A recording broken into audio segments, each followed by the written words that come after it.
একবার আমাদের আরএম বলেছিল, কাউকে সম্মান দিয়ে না চলতে পারলে দয়া করে অসম্মান করিও না। কিন্তু কখনো এটা শুনি নাই যে এটা বলেছে, কেউ আগে তোমাকে অসম্মান করিলে তাকে সম্মান দাও।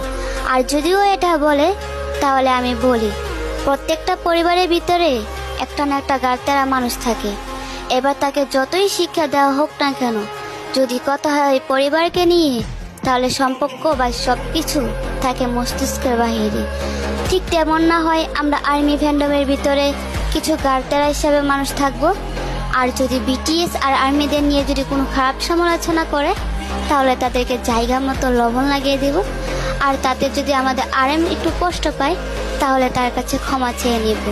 আর সে তো আমাদের উপর রাগ করে থাকতে পারে না। তার আদরে কুইন বলে কথা আমরা। ঠিক বলছি না আর্মি?